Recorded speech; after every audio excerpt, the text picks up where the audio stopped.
I know that you've been working a lot on the sort of broad topic of flexibility. What was your experience last year, and how has this changed over the course of the last 12 months? So I think, I mean, for us in an investment bank, flexibility was not something that was ever even discussed. You know, the option to work from home was almost frowned upon. I think in sort of pre-COVID days. I think what COVID-19 has actually done for us has brought flexibility to life, because we've seen not only can people within technology work from home, but actually the traders have been able to work from home. They had to for a significant period of time whilst we worked in almost like a business continuity backup kind of situation.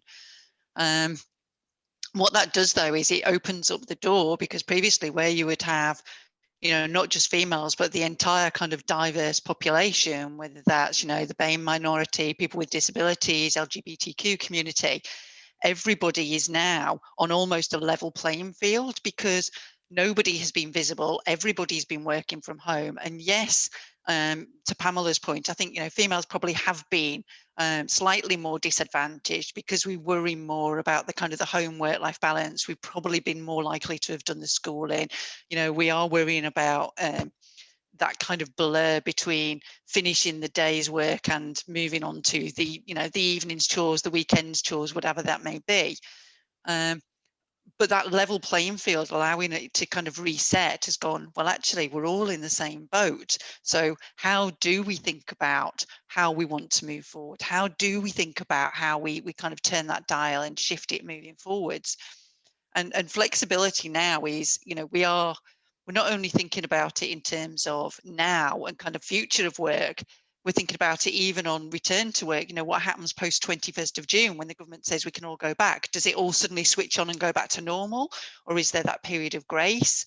What's going to happen in terms of, is everybody back in the office? Is there a certain amount of people back in the office? Or is it a hybrid way of working? So there's lots of different thoughts going on in that space.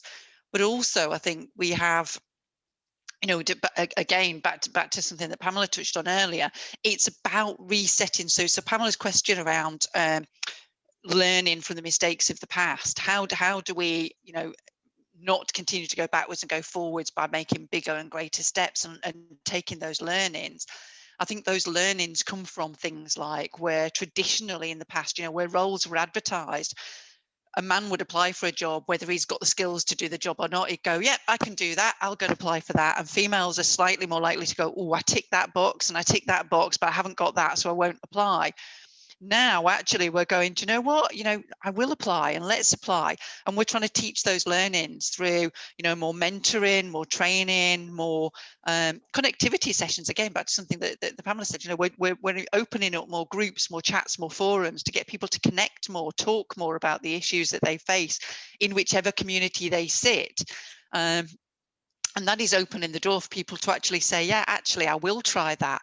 And we found more females coming to the table now and saying, actually, I've set my sights on this new role and I acknowledge there are things I don't have, but I've applied, or I acknowledge the things I don't have. And actually, I've reached out to people to say, help me or educate me. So there are more people coming forward and reaching out, across the community where I work to say, I need to get these skills. How can I do that? And we've offered more training through LinkedIn. We've opened a technology academy, which we are gearing towards the ethnic minorities and the gender diverse population to encourage them to take more training. So I think, all of those things coming into alignment will help us to move that dial quicker and to learn from some of the mistakes that we've probably made within the past, and to get that flexibility back for everybody as we move to that more hybrid kind of working system as we return to the workplace.